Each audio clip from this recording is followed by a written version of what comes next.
Assalamualaikum warahmatullahi wabarakatuh. Innal hamdalillah nahmaduhu wa nasta'inuhu wa nastaghfiruh. Wa na'udzu billahi min syururi anfusina wa min sayyiati a'malina. May yahdihillahu fala mudhillalah wa may yudhlilhu fala hadiyalah. Asyhadu an la ilaha illallah wa asyhadu anna Muhammadan abduhu wa rasuluh. Pertama-tama yang paling utama, marilah kita panjatkan puji syukur atas kehadirat Allah Subhanahu wa Ta'ala yang telah memberikan rahmat dan karunia-Nya sehingga kita dapat melaksanakan kajian ini dengan insya Allah keadaan sehat walafiat. Salawat serta salam kita curahkan kepada junjungan kita Nabi Agung Muhammad Sallallahu Alaihi Wasallam. Semoga kita termasuk umatnya yang mendapatkan syafaat di yaumul qiyamah. Amin ya rabbal alamin. Pada kesempatan kali ini, izinkanlah saya, Soimatur Rohmah, untuk menyampaikan kultum terkait larangan mengkonsumsi makanan dan minuman yang haram menurut syariat Islam, sebagaimana ini berkaitan dengan kefarmasian.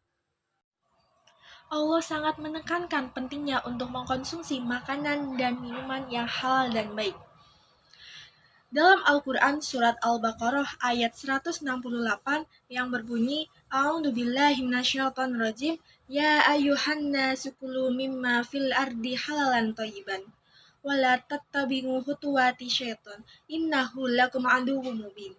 Yang artinya, wahai manusia, makanlah yang halal dan baik yang terdapat di bumi ini. Janganlah mengikuti langkah-langkah syaitan. Sungguh setan itu musuh nyata bagimu.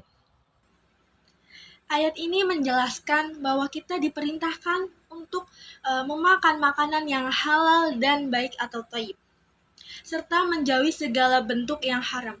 Makanan yang halal adalah makanan yang diperbolehkan dalam syariat Islam, serta thayyib atau baik itu dari segi kesehatan maupun segi kebersihannya. Rasulullah Shallallahu Alaihi Wasallam mengingatkan kita dalam hadis yang diriwayatkan oleh Imam Muslim yang berbunyi, sesungguhnya Allah itu baik dan tidak menerima kecuali yang baik. Sesungguhnya Allah telah memerintahkan kepada orang-orang mukmin apa yang telah diperintahkannya kepada Rasul-Rasulnya. Dan Allah berfirman, Hai Rasul-Rasul, makanlah dari makanan yang baik-baik dan kerjakan amal soleh.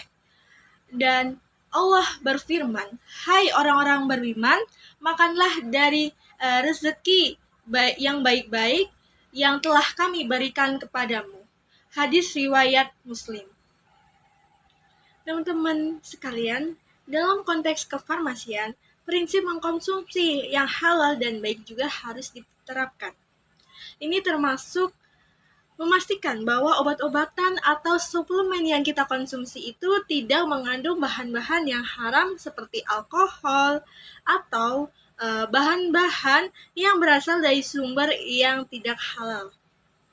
Misalnya banyak obat-obatan yang mengandung alkohol sebagai pelarut atau bahan tambahan.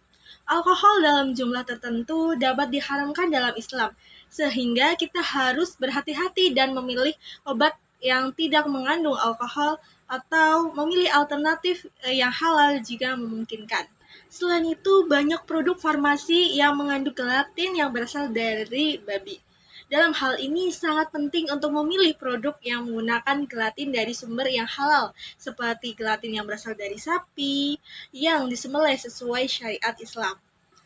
Allah Subhanahu wa Ta'ala berfirman dalam Al-Quran Surat Al-Ma'idah ayat 3, yang artinya, diharamkan bagimu memakan bangkai, darah, daging babi, atau daging hewan yang disembelih atas nama selain Allah, yang dipukul, yang tercekik, yang jatuh, yang ditanduk, dan yang diterkam binatang buas, kecuali yang sempat kamu sembelih, dan diharamkan bagimu yang disembelih untuk berhala.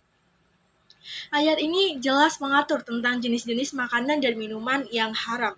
Dalam dunia farmasi, kita harus memastikan bahwa produk-produk yang kita konsumsi tidak mengandung bahan-bahan yang diharamkan dalam Islam. Teman-teman yang dirahmati Allah, memilih makanan, minuman, dan obat-obatan yang halal adalah bagian dari ketaatan kita terhadap Allah Subhanahu wa Ta'ala.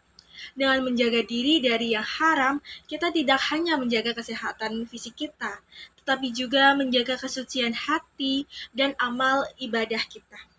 Semoga Allah Subhanahu wa Ta'ala senantiasa memberi kita petunjuk dan kekuatan untuk selalu memilih yang halal dan baik dalam setiap aspek kehidupan kita. Amin ya Robbal 'Alamin. Cukup sekian kultum dari saya. Mohon maaf apabila ada kekurangan dalam penyampaian. Nun wal qalami wa may yasturun fastabiqul khairat. Wassalamualaikum warahmatullahi wabarakatuh.